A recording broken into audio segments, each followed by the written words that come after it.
Good morning, welcome to Headline Focus here live on Core Politics with me, Rob Double. It is Thursday the 8th of February 2018. Let's have a look at what's making the political news today. So to start off with, Brexit assessment reports. Now, the government assessments, which have been leaked, or rather been shown to MPs and leaked to the media as a result, suggest parts of Britain that voted to leave the EU will actually be hit the hardest when we do in March 2019. Example here most clearly being the northeast and northwest of England, which voted heavily for Brexit. They stand to see a growth slowdown of around 2.5 to 3% at best, and at worst, in a worst case scenario, a slowdown of 12% to 16%, so huge reduction in growth.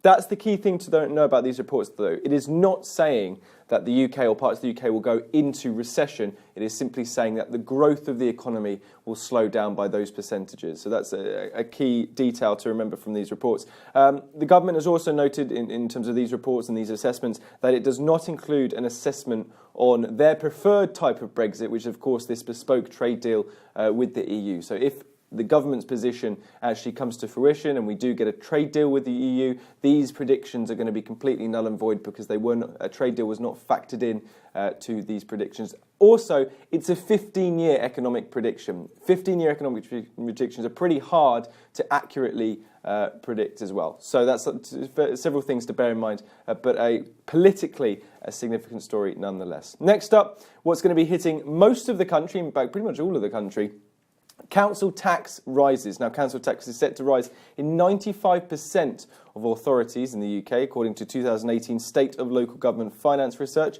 80% of councils fear for their balance sheets as the key reason for having to raise the tax. They simply cannot afford their spending plans they've put in place and the demands on them for local services. Last week, Northamptonshire County Council banned all new spending and said its financial future was grave.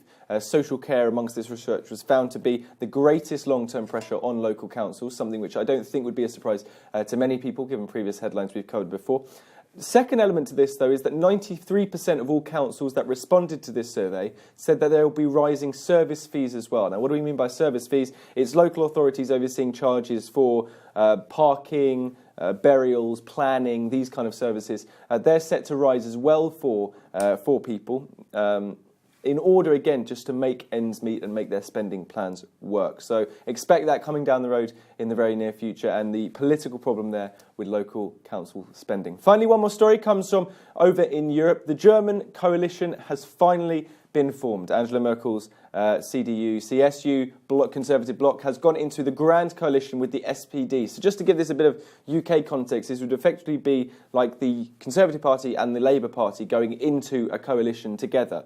They're the two biggest parties in the German political system. The third party, the official opposition, is going to be the AfD, which is the far-right group, which came third in last September's elections over there. The coalition agreement has to be approved by SPD members yet. There doesn't seem to be much concern that that's going to be a problem.